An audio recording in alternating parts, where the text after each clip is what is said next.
తమిళనాడు సంక్షోభానికి ఎప్పుడు తెరపడుతుంది? గవర్నర్ ముందున్న మార్గాలేంటి? ప్రభుత్వ ఏర్పాటుకు ఏ వర్గాన్ని పిలిస్తే ఏం జరుగుతుంది? తమిళనాడులో జరుగుతున్న రాజకీయ పరిణామాలపై రాజ్యాంగ నిపుణులు పిపి రావు భిన్నంగా స్పందించారు. తమిళనాట సుస్థిర ప్రభుత్వం ఏర్పాటు కావాలంటే అసెంబ్లీని సమావేశపరిచి ఎవరి బలం ఎంతో తేల్చడం ఒక్కటే మార్గమన్నారు. అక్రమాస్తుల కేసులో సుప్రీంకోర్టు తీర్పు వ్యతిరేకంగా వస్తే శశికళకు కష్టకాలమే అంటున్న పిపి రావుతో మా ప్రతినిధి ప్రసాద్ స్పెషల్ ఇంటర్వ్యూ ఇప్పుడు చూద్దాం. ప్రముఖ న్యాయవాది అదేవిధంగా రాజ్యాంగ నిపుణులైనటువంటి పిపి రావు తమిళనాడు రాజకీయాల పట్ల అదేవిధంగా జరుగుతున్న పరిణామాల పట్ల న్యాయపరంగా ఉన్నటువంటి చిక్కుముళ్ళేంటో దానికి సంబంధించిన పరిష్కారాలు ఏంటో ఆయన అడిగి తెలుసుకుందాం. పిపి రావు గారు నమస్కారం.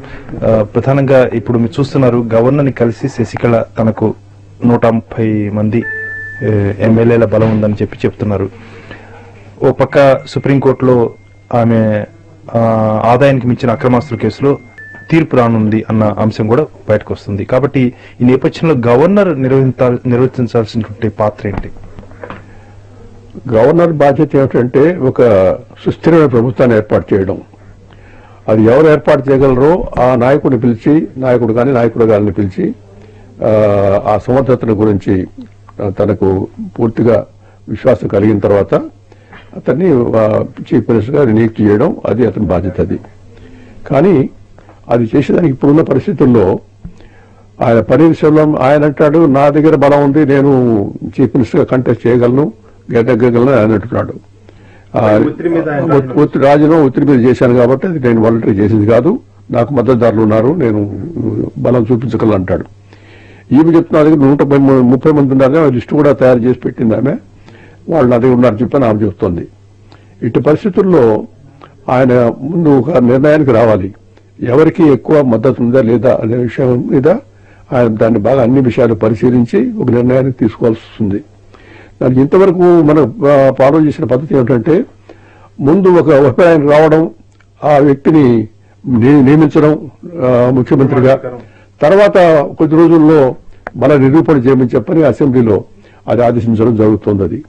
అది అనవసరం. అది దీని వేరే పద్ధతి ఒకటి ఉంది, అది చేయవలసింది. గవర్నర్కు మన సభను సమావేశపరచడానికి అధికారం ఉంది. ఆయన ఇటు పరిస్థితుల్లో ఇద్దరు కూడా ఒక పక్క ఉన్న చీఫ్ మినిస్టర్ పదవి విరమించిపోయేవాడు ఆయన పోతే ఈమె శశికళ అని చెప్పేసి ఈమె ఇద్దరు కూడా పోటీ పడుతున్నారు. కాబట్టి ఆయన సమావేశపరిచి సభకు ఒకే ఐటమ్, అది ఏమిటంటే మీరు నిర్ణయించండి, మీకు లీడరు మీకు అనుకూలంగా ఉంటాడో, మీ అభిప్రాయం ప్రకారం ఎవరైతే మీకు లీడర్ కావాలనో మీరే నిర్ణయించుకొని మాకు చెప్తే అతన్ని అపాయింట్ చేస్తామని చెప్పని అది చేయవచ్చు. అది చేస్తే ఇన్ఫాక్ట్ ఒక్కోసారి ప్రతిష్టమం జరిగింది. అక్కడ ఉత్తరప్రదేశ్లో జరిగింది, అవతల జార్ఖండ్ అసెంబ్లీలో జరిగింది. అప్పుడు సుప్రీంకోర్టు వచ్చారు వాళ్ళు. సుప్రీంకోర్టు ఆదేశించింది ఇదే, ఒక డేటు ఫిక్స్ చేసి ఆ రోజుకు అసెంబ్లీ సమావేశపరిచి అసెంబ్లీలో స్పీకర్ ఒకే ఒక ఐటమ్ ఉంటుంది, అది ఏమిటంటే లీడర్ను ఎన్నుకోవడం. ఆ లీడర్ను ఎన్నుకునే దానికి సమావేశపరిచితే దాన్ని అసెంబ్లీలో ఎవరైతే ఎన్నుకోబడతారో వాళ్ళకి ముఖ్యమంత్రిగా అపాయింట్ చేయొచ్చు. చేస్తే దానివల్ల మనకు అనిశ్చిత పరిస్థితులు ఉండవు, చాలా నీట్గా ఉంటుంది. అది సరైనటువంటి మార్గం. అది దానిలో పోయినట్టయితే ఏ ఇబ్బందులు ఎవరికి ఉండవు. అంటే ఆమె శశికళ ప్రస్తుతం శాసనసభ సభ్యురాలు కాదు కాబట్టి అయినప్పటికీ కూడా చేసి బయట వాళ్ళ పేరు కూడా ప్రతిపాదించవచ్చు. శాసనసభ్యులు కాకపోయినా కూడా 6 నెలల లోపల వరకు ఒకరు శాసనసభ్యులు కాకపోయినా ముఖ్యమంత్రి కావచ్చు, మంత్రి కావచ్చు. అది మన రాజ్యాంగంలో దానికి తగినటువంటి అవకాశం ఉంది. అది 6 నెలల కంటే మించి ఉండడానికి వీల్లేదు. అంటే ఏమిటి, ఎన్నుకబడ్డ అపాయింట్ అయినట్టయితే మంత్రిగా కానీ ముఖ్యమంత్రిగా కానీ 6 నెలల లోపల అసెంబ్లీ మెంబర్గా ఎన్నిక కావడం చాలా అవసరం. అసెంబ్లీ కానీ కౌన్సిల్ కానీ మెంబర్గా ఎన్నుకోవడం చాలా అవసరం. అది ముందు సి రాజగోపాలాచారి గారు ఒకసారి అట్లాగే ఆయన ముఖ్యమంత్రిగా చేశారు. అప్పుడు ఆయన మెంబర్ కాదు, కానీ 6 నెలల లోపల కౌన్సిల్ మెంబర్గా ఎలక్ట్ చేశారు. ఆయన ముఖ్యమంత్రిగా అయినాడు. అది చేసుకోవచ్చు. అది కాబట్టి దానికి ఇబ్బంది లేదు. శశికళ మెంబర్ కాకపోయినా కూడా ఆమె పేరును వాళ్ళు ప్రపోజ్ చేయొచ్చు, ఆమెను ఎన్నుకునే అవకాశం కూడా ఉంది. ఇంకోటి ఎందుకు చెప్తున్నానంటే, ఇప్పుడు ఆ కేసు పెండింగ్ ఉంది సుప్రీంకోర్టులో. ఆ క్రిమినల్ కేసులో అది ఆమె హైకోర్టులో అయితే ఆమెను అక్విట్ చేశారు వాళ్ళు, ఆమె నిర్దోషిని తీర్చారు. అంతకుముందు ట్రయల్ కోర్టులో ఏమో సెషన్స్ కోర్టు వచ్చి ఆమె దోషి అని చెప్పని ఆయనకు పనిష్మెంట్ ఇచ్చారు. దాన్ని రద్దు చేస్తూ హైకోర్టులో అపీల్ అలౌ చేస్తూ నిర్దోషిని ఇచ్చారు. ఆమె జయలలిత వీళ్ళంతా. దాని మీద ప్రాసిక్యూషన్ వాళ్ళు అపీల్ వేస్తున్నారు సుప్రీంకోర్టులో. వేరే ప్రైవేట్ పార్టీలు సుబ్రహ్మణ్య స్వామి వాళ్ళు కూడా వచ్చున్నారు. అందులో విచారణ అంతా జరిగిపోయింది, సాల్వ్ అయిపోయింది. దానికి ఇంకా తీర్పు రాలేదు. ఆ జడ్జిమెంట్ రాబోతుంది మనకు వచ్చే వారంలో. కొంతమంది సోమవారం ఉంటున్నారు, మంగళవారం ఉంటున్నారు. అది రాబోతుంది. అది కాబట్టి ఈ లోపల ఈమె దగ్గర 130 మంది చెప్పినటువంటి ఆమె ఇచ్చినటువంటి అష్యూరెన్స్ తోటి ఆమెను కనుక అపాయింట్మెంట్ చేసినట్టయితే, ఒకవేళ జడ్జిమెంట్ కనుక వ్యతిరేకంగా వచ్చి ఆమె దోషిని నిర్ధారణ అయితే అప్పుడు జైలు పోవాల్సి వస్తుంది ఆమె. అప్పుడు ఇప్పుడు ఎక్కడం, అక్కడ దిగడం, ఇవన్నీ కూడా దేశంలో మన ప్రజలకు కానీ ఎవరికి కానీ ఇది ప్రజా దృష్టిలో ఇది సరైనటువంటి పద్ధతి కాదు అది. అందుకని ఈ అనిశ్చిత పరిస్థితులు కాకుండా బెస్ట్ సొల్యూషన్ ఏమిటంటే ఇప్పుడే అసెంబ్లీని సమావేశపరిచి ఇంత త్వరగా అసెంబ్లీలోనే ఎన్నుకోమని చెప్తే అసెంబ్లీ మెంబర్లను వాళ్ళు ఎవరు ఎన్నుకుంటే వాళ్ళని ముఖ్యమంత్రిగా కనుక నియమించినట్టయితే ఏ చిక్కు లేకుండా ఉంటుంది. అంటే మరి జడ్జిమెంట్ రాబోతుంది కదా, జడ్జిమెంట్ కోసం ఆగితే మంచిదా? మంగళవారం సోమవారంలో అంటున్నారు కదా. అవును, అందుకనే ఇప్పుడు అసెంబ్లీ సమావేశపరచాలంటే కూడా అందరికి నోటీస్ ఇవ్వాలి కదా. అందుకని ఒక్కసారి ఎక్కడ కాకుండా కాబట్టి వచ్చే వారంలో అది జడ్జిమెంట్ వచ్చిన తర్వాతనే చేసుకోవచ్చు. అది లేదు ఈ లోపల చేసినా కూడా అపాయింట్మెంట్ మాత్రం దాని తర్వాతనే చేసుకోవచ్చు, జడ్జిమెంట్ తర్వాత చేసుకోవచ్చు. ఈ లోపల సమావేశపరిచినా కూడా వాళ్ళు ఎన్నుకున్నా అది దాని తర్వాత జడ్జిమెంట్ బట్టి చేసుకోవచ్చు. అది గవర్నరు స్పందించట్లేదు, ఎలాంటి యాక్షన్ తీసుకోవట్లేదు అనే అపవాదం నుంచి ఇప్పుడు నిర్ణయించి కాకపోతే మంగళ బుధవారంలో ఏర్పాటు చేసుకొని చేసుకోవచ్చు. అది గవర్నర్ వెంటనే ఈ నిర్ణయం తీసుకొని అసెంబ్లీ సమావేశం ఏర్పాటు చేయడానికి దాన్ని ఏర్పాటు చేయమని చెప్పి ఆయన ఆదేశించవచ్చు. ఆ అసెంబ్లీ సమావేశం అది వచ్చే వారంలో పెట్టుకోవచ్చు, సోమవారం చేసుకోవచ్చు. అది అసెంబ్లీ సమావేశం అయిన తర్వాత అసెంబ్లీ వాళ్ళు ఎట్లా నిర్ణయిస్తారు చూసుకొని దాని ప్రకారం చేసుకోవచ్చు. ఇప్పుడు ఈ ఆదాయానికి మించిన అక్రమ ఆస్తుల కేసులో జయలలిత నెంబర్ 1 అక్యూజ్డ్ 1 కాగా అక్యూజ్డ్ 2 శశికళ. ఈమె ప్రోద్బలంతోనే ఈ అవినీతి అంతా జరిగిందన్నది కూడా ఒక వాదనలు ఉన్నాయి. కాబట్టి ఆమె గనక దోషి అని నిర్ధారిస్తే మళ్లీ తిరిగి ఆమె న్యాయస్థానాన్ని ఆశ్రయించే అవకాశం ఉందా? ఇంకేముండదు. సుప్రీంకోర్టు కనుక ఒకసారి నిర్ణయం వచ్చిందంటే ఆమె దోషి అని నిర్ధారించినట్టయితే దాని తర్వాత రివ్యూ పిటిషన్ వేసుకోవచ్చు ఆమె సుప్రీంకోర్టులోనే. అంతకు మించి వేరే మార్గాలు లేదు. అంటే ఒకసారి దోషం చెప్తే ఖచ్చితంగా ఆమె ఇంకా అనర్హురాలు అవుతుంది.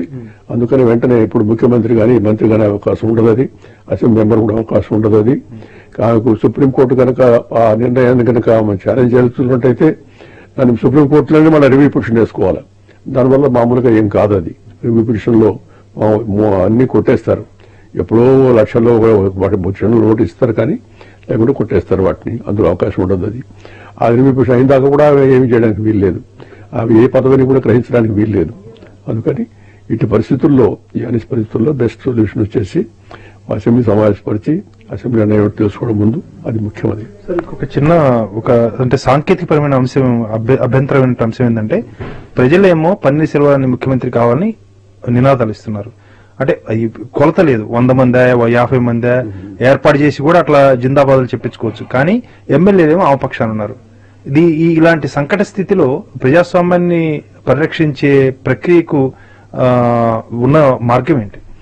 మార్గం ఇదే. దీనికి మార్గం వల్ల ఒకటి అసెంబ్లీ సుప్రీంకోర్టు బొమ్మాయి కేసులో సుప్రీంకోర్టు చెప్పారు వాళ్ళు రాజ్భవన్ లో పోయి ఎంతమంది మనుషులు ఉన్నారు ఈ తరఫున ఎంతమంది చెప్పిన అక్కడ లెక్క పెట్ట కాదు, అది అసెంబ్లీలో తేల్చాలి. అది బల నిరూపణ అనేది అసెంబ్లీలోనే జరగాల్సింది చెప్పారు వాళ్ళు గట్టిగా సుప్రీంకోర్టులో.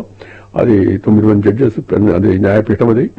అది కానీ దాని దృష్ట్యా ఏ నిర్ణయం కూడా అసెంబ్లీలోనే తీసుకోవాల్సి వస్తుంది. కాబట్టి అసెంబ్లీ మెంబర్కే వదిలేయాలి. అది వాళ్ళు ఎట్లా నిర్ణయిస్తే అట్లా చేసుకోవచ్చు. ఎమ్మెల్యేలు బెదిరిస్తున్నారని ఒక చోట తీసుకొచ్చి పెట్టారని వాళ్ళకి సంబంధించి ఈ రోజు హైకోర్టు కూడా, మద్రాస్ హైకోర్టు కూడా, చెన్నై హైకోర్టు కూడా చెప్పింది వాళ్ళు ఎక్కడున్నారు వాళ్ళు వేరే బోర్డ్స్ చెప్పమని. అసెంబ్లీ సమావేశానికి కనుక ఆయన ఆదేశించినట్టయితే గవర్నరు అన్ని ప్రాబ్లమ్స్ కూడా సాల్వ్ అయిపోతాయి. అప్పుడు అందరూ బయటకు వస్తారు. వాళ్ళు అసెంబ్లీ సమావేశం రావాలి కదా, వాళ్ళ లోపల పెట్టింది అసెంబ్లీ సమావేశం వస్తుంటానికి కదా, వాళ్ళ నిరూపణకి అది. అందుకని అసెంబ్లీ సమావేశం కనుక ముందు అనౌన్స్ చేసినట్టయితే అందరూ బయటకు వచ్చేస్తారు. వాళ్ళు స్వేచ్ఛగా వదిలిపెడతారని కూడా గ్యారంటీ ఉంది. ఎందుకంటే బస్సులో తీసుకొచ్చి నేరుగా అసెంబ్లీకి పట్టుకొస్తారు. గతంలో ఆంధ్రప్రదేశ్ లో కూడా అలాంటి జరిగింది. అసెంబ్లీలో పట్టుకొచ్చినా కూడా ఓటు అసెంబ్లీలో వేయాలి. అది అక్కడేం వాళ్ళు చేయబట్టి వేయించలేరు కదా ఓటు. అది అప్పుడు స్వేచ్ఛగా చేయొచ్చు, వాళ్ళు ఎవరికి కావాలంటే వాళ్ళు చేసుకోవచ్చు. అది కానీ ఇవన్నీ కూడా ఈ పద్ధతులు జరిగే పరిణామాలన్నీ కూడా అది ప్రజాస్వామ్యానికి అనుకూలంగా లేవు. ప్రజాస్వామ్యాన్ని బలహీనపరిచేవిగా ఉన్నాయి. అంతేగాని బ్రహ్మాస్త్రానికి దానికి మద్దతు చేసినట్టుగా లేవు ఇవి. ఇది రాజకీయ నాయకత్వంలో ఉన్న లోపం ఇది. ఇప్పుడు మన దేశంలో చాలా ప్రతిష్టంభనలు ఎందుకు వస్తున్నాయంటే రాజకీయ నాయకత్వంలో చాలా లోపం వచ్చింది. మొదటి నాయకులు జవహర్లాల్ నెహ్రూ, ఆ టైంలో రాజేంద్ర ప్రసాద్ వాళ్ళు ఉన్న టైంలో, వల్లభాయ్ పటేల్, ఆ టైంలో ఉన్నటువంటి నాయకత్వం, వాళ్ళ నైతిక విలువలు అవన్నీ కూడా దిగజారిపోయినాయి. ఇప్పుడు కేవలం ఓట్ల కోసమే అందరూ బాధపడుతున్నారు, కానీ ఓటర్ల కోసమే బాధపడే నాయకుడు ఎవరు లేడు. ఆలోచన అంతా ఓట్ల మీదనే, ఓటర్ల మీద కాదు. వాళ్ళ కష్టాలు ఏమిటి, సుఖాలు ఏమిటి, వాళ్ళ ప్రాబ్లమ్స్ ఏమిటి, సమస్య ఏమిటి, దానికంత దృష్టి లేదు. ఎట్లా వాళ్ళ ఓట్లు సంపాదించుకోవాలి అనేటువంటిది అనమాట. రాష్ట్రపతి పాలన విధించే అవకాశాలు ఏ కోసేనన్నా ఉన్నాయని మీరు అనుకుంటున్నారా? ఇప్పుడు అసెంబ్లీ నిరూపణలో కనుక ఇద్దరు రిజెక్ట్ చేస్తే, అసెంబ్లీలో వాళ్ళు ఇద్దరు కాదని చెప్పి ఇద్దరు బల నిరూపణ ఫెయిల్ అయినట్టయితే అప్పుడు ఇంకెవరిని వాళ్ళు చేసుకోకపోతే అప్పుడే అసెంబ్లీ, అప్పుడు రాష్ట్రపతి ప్రపాలనకు అవకాశం ఉంటుంది. ధన్యవాదాలు. మొత్తానికి ఇప్పుడు ఉన్నటువంటి సంక్షోభ పరిస్థితికి అత్యంత ఉత్తమమైనటువంటి పరిష్కార మార్గం వెంటనే అసెంబ్లీని సమావేశపరచాలని, సభాముఖంగానే సభానాయకుడిని ఎన్నుకునే ప్రక్రియకు గవర్నరు ఆదేశాలు ఇవ్వాలని, దానికి సంబంధించి గవర్నర్ కు పూర్తి సర్వాధికారాలు ఉన్నాయన్న అంశాన్ని ప్రముఖ రాజ్యాంగ నిపుణుడు, ప్రముఖ న్యాయవాది పిపి రావు చెప్తున్నారు. అదేవిధంగా ఇలాంటి పరిస్థితులు తలెత్తడానికి అత్యంత ప్రధానమైనటువంటి కారణం నైతిక విలువలు కోల్పోయి పటిష్టమైనటువంటి నాయకత్వ లోపమే దేశాన్ని పట్టి పీడిస్తుందని